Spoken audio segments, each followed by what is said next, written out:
Je vous propose de passer à la dernière intervenante qui est là pour parler de son métier d'assistante logistique. Je vous laisse revenir sur votre parcours et puis présenter votre métier, de quoi il s'agit, le métier d'assistante logistique. Alors, donc Valérie Dubois, j'ai intégré la société en 1995. J'ai démarré en intérim à Saint-Gobain-Séva. À l'origine, j'ai un BTS gestion comptabilité. Et j'ai démarré au service comptabilité fournisseur. Et assez rapidement, je suis allée au service achat, approvisionnement, parce qu'il y avait des petites difficultés de lien et d'entente entre le service achat et la comptabilité fournisseur. Pour faire cette liaison, on m'avait proposé de faire mon poste directement au service achat. Et comme j'avais du temps disponible en plus de la facturation, j'ai commencé à aider mes collègues au niveau approvisionnement. Et en fait, ça a débouché sur une embauche au mois de janvier 96 et finalement en tant qu'approvisionneuse parce qu'ils souhaitaient développer une activité chez nous, parce qu'en fait, on a plusieurs activités à Saint-Gobain-Séva, et dont l'activité CEVAX, donc c'est essentiellement les pivots de sol, on est fabricant de pivots de sol, et donc à l'époque, il y avait un acheteur et pas d'approvisionneur, parce que la plupart des autres activités de la société, c'était des postes en binôme, un acheteur un ou une approvisionneur. Et donc là, cette personne était seule. Et donc, ils m'ont proposé d'intégrer le service achat en tant qu'approvisionneuse. Et donc, du coup, j'ai assez rapidement quitté la fonction facturation. Et j'ai fait pendant 11 ans au service achat au niveau des approvisionnements.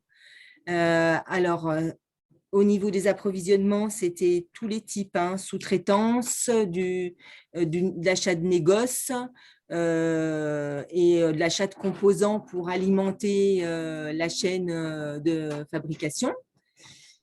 J'avais beaucoup évidemment de contacts avec les fournisseurs. Et au bout de 11 ans à peu près, j'ai souhaité changer de poste. Et du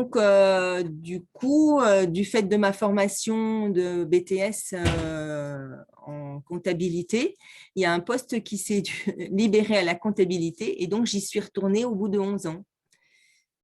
À nouveau au poste facturation. Et ensuite, assez rapidement, le responsable de service a voulu m'orienter plus sur la gestion. J'ai intégré le pôle gestion c'était alors principalement du tableau de bord, de la restitution magnitude. Donc ça, c'est le système d'information financier, c'est la restitution auprès du groupe Saint-Gobain de toutes les données financières. Et aussi j'avais un module de suivi, c'est la gestion de projet, parce que dans l'activité pour CISPRO, c'est tout un suivi en fait de projet par projet en fait. Donc c'était essentiellement ça, et aussi j'ai intégré aussi l'élaboration du budget il y a 5 ans en arrière. Donc c'était aussi très intéressant et passionnant, mais voilà, il y avait aussi comment dire, beaucoup d'investissements. C'était très, très prenant quoi, comme activité. Et donc, comme j'aime le changement, ça faisait à peu près 13 ans que j'étais dans le service et j'avais envie d'apprendre encore un autre métier. Et du coup, depuis l'année dernière, depuis le mois de juin l'année dernière, j'ai intégré le service logistique en tant qu'assistante logistique. Donc, j'ai retrouvé un contact similaire un peu aux fournisseurs, parce que là, j'ai retrouvé des contacts extérieurs avec les transporteurs. Donc, c'est ce que je recherchais à nouveau. C'est ce qui me manquait un petit peu dans Oui. ma précédente expérience, parce que c'était beaucoup de clients internes, mais j'avais plus de contact externe, en fait. Et Mm, mm. j'avais envie de retrouver un peu ce contact. Et puis, voilà, je trouve intéressant de pouvoir, du coup, parce que j'arrive à voir de A à Z, enfin, à mieux comprendre les périmètres et les interactions. Et c'est intéressant parce qu'entre les achats, la gestion et puis, du coup, la logistique, j'ai une vision plus globale au niveau de l'entreprise, de l'achat, du coup, jusqu'à l'expédition aujourd'hui.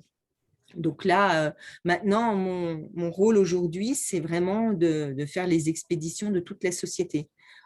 Par rapport, en fait, on a 2 sites. Donc, moi, je suis située sur un site, Pont de Fer, et c'est les expéditions de ce site essentiellement. Voilà.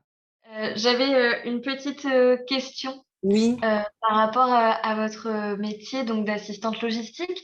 Ça se passe oui, comment? Vous travaillez au sein d'une équipe qui travaille oui. sur la logistique ou vous êtes plutôt en autonomie sur votre poste à travailler seul? Comment ça se passe? Al- Alors, du coup, on est quand même plusieurs au niveau du service, hein. J'ai 2 responsables avec moi, mais du coup, chacune a bien des tâches prédéfinies. Et moi, c'est vraiment, oui, je suis autonome dans les expéditions, en fait. Donc, dans les expéditions nationales, les pays européens et internationales. Et donc, j'ai une collègue qui vient en appui si vraiment il faut. On essaye d'expédier le maximum tous les jours, de ne pas avoir de temps de latence. En principe, c'est fait tous les jours, justement. Mais bon, si on a une grosse journée avec beaucoup d'expéditions, ma collègue, elle, à ce moment-là, je lui demande de m'aider. Mais normalement, comment dire, je traite le poste Oui, toute seule, en fait. Pardon. d'accord, c'est seulement dans les moments de rush que là, il y a de la Voilà, solidarité et c'est que ça, vous vous entraidez. exactement. C'est ça. Si je vois que je vais prendre trop de retard, je me fais épauler. Mais normalement, je m'en occupe toute seule. Oui. Et donc, une dernière question, peut-être avant la fin de cette web rencontre, c'est ben, à quoi ça ressemble une journée typique de travail quand on est assistante logistique? Qu'est-ce que vous faites? Non, il n'y a rien non plus. Du coup, j'ai typiquement un monsieur qui vient de me demander. Donc, en fait, on reçoit, là, comme comme aujourd'hui, j'avais une grosse journée. J'avais plusieurs expéditions à l'exportation aux États-Unis. Donc, ça demande beaucoup de documents administratifs parce on a ce qu'on appelle une préparation à l'expédition avec un colisage qui nous est envoyé d'un préparateur. À partir de là, quand c'est des pays à l'exportation, on fait une demande de cotation à des transitaires. Donc, une fois qu'on a cette cotation, on peut traiter cette préparation d'expédition. Donc, on a un document qui s'appelle l'avis d'expédition. Et pour les pays tiers, il faut faire un modèle de facture commerciale qu'on appelle une custom invoice qu'on envoie à l'ADV.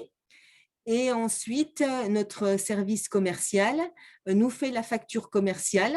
Donc, elle l'envoie sur l'imprimante. Et une fois que j'ai bien vérifié que tout était conforme, je dois faire une douane. Nous sommes agréés douane. Donc, on exécute une douane sur un système particulier. Et ensuite, on doit créer des étiquettes pour bien identifier notre caisse. Parce que ça part en fait en avion. On doit faire une demande de ramasse par un autre transitaire qui fait les enlèvements exclusivement liés. En fait, ça part à Saint-Exupéry. Donc, ce transitaire va venir faire cette ramasse chez nous. Il va donc mettre à disposition à Saint-Exupéry, à l'aéroport Saint-Exupéry, la marchandise. Et ensuite, ça va pouvoir prendre un vol. Et donc, il y a ce suivi de A à Z, donc du colisage jusqu'à l'expédition chez le client. Et voilà, et donc ça peut être, comme je vous disais, soit D'accord, de l'export, soit de l'Europe.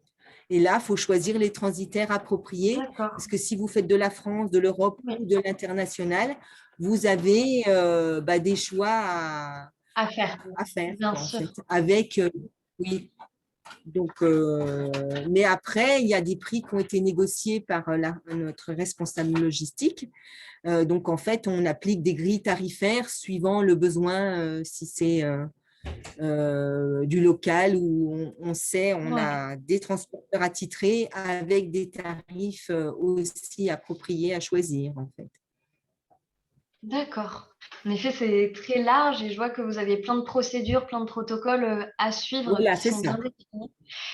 Il y a une dernière question pour vous dans le chat avant qu'on se dise au revoir et qu'on clôture cette web rencontre. C'est, faut-il un bon niveau en anglais dans votre métier? Oui, c'est le Oui, cri il faut du un bon cœur, niveau oui, oui, d'anglais. oui.